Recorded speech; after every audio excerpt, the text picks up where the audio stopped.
Okay. Okay, now we're good. Take two. That took a long time. Yeah, welcome back to Toronto. Always great to have you here. Thank you. Exciting to be here for TIFF? It is. You know, this is only my second time here, and obviously one of the biggest festivals in the world. So, and being Canadian, it kind of makes me proud, and just to be here is a treat. Excellent. Now, Miranda. What was it? You know, you get the script, and you're like, okay, I'm going to be one of the few lone females on the set, so that's not so bad, you know. But this character, wow, she must have been a ton of fun to play.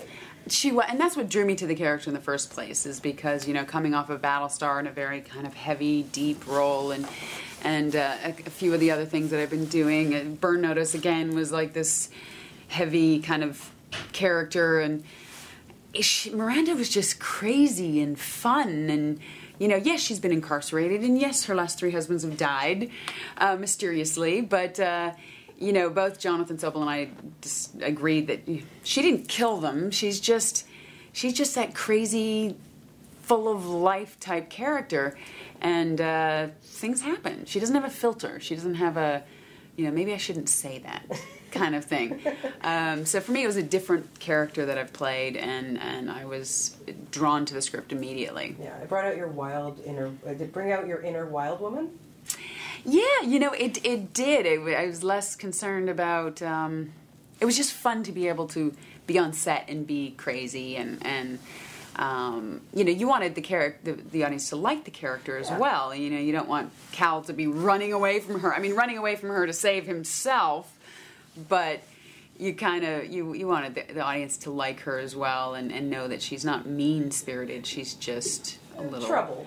She's just troubled. she's just troubled. She's not a sociopath. She's just troubled. Yeah, let's leave it at that. Now, you put through, you know, poor Scott Conn through the ringer in this, that wheel of, you know, I mean, that was a hilarious scene in the restaurant, in the bar there.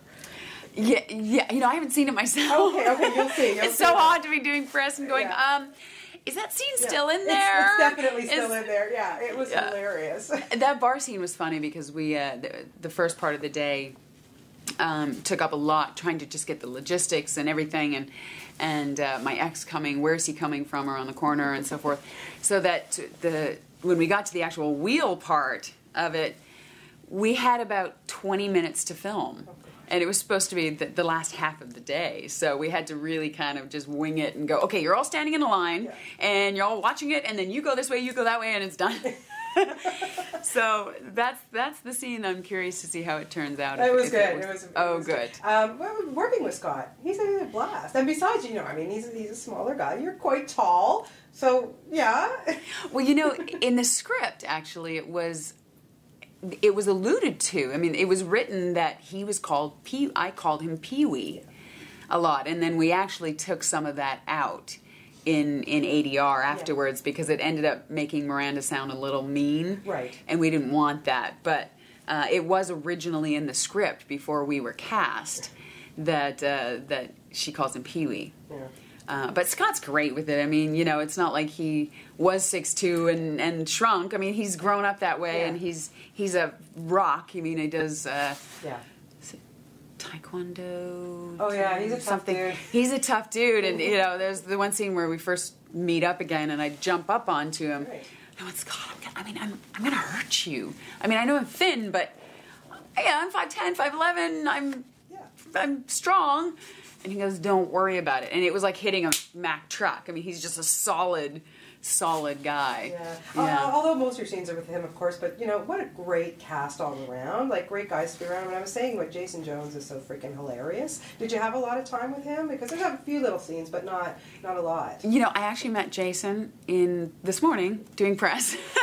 I was going straight on to another film afterwards, so they put all my scenes into 4 days. Okay. I flew in, started work the next day, had dinner with Jonathan and his wife and Scott, shot for 4 days, and left that night to, actually it was shot in Sudbury, Ontario. Yeah. And going out to play a completely different role, a doctor. Okay. A doctor role.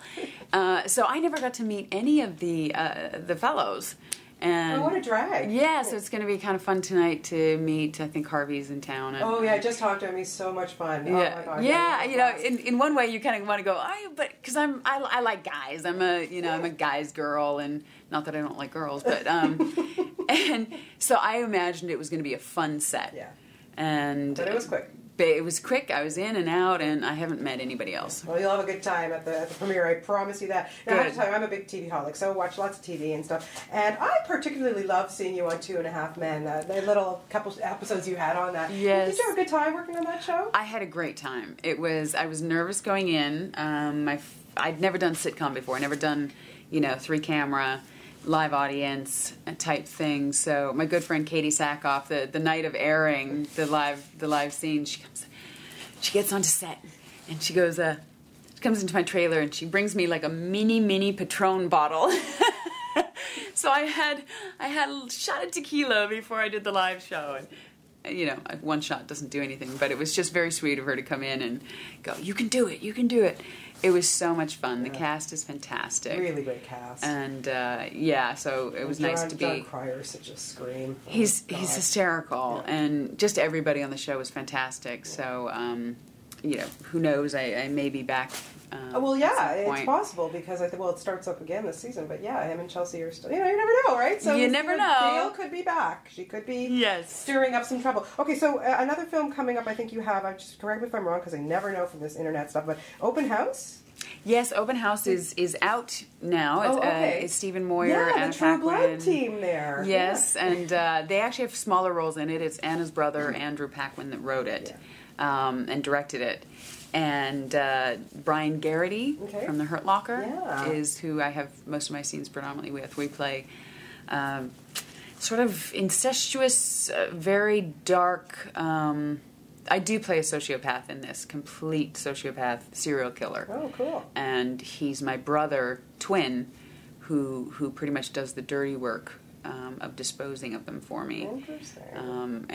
So it's a dark role, but one that I wanted to bring more focus on kind of the psyche and the illness. It's less, femme fatale, one note. It's more, you see her in some vulnerable moments, usually by herself. You see her in kind of crazy, she's almost a little bipolar. She's this way or she's high and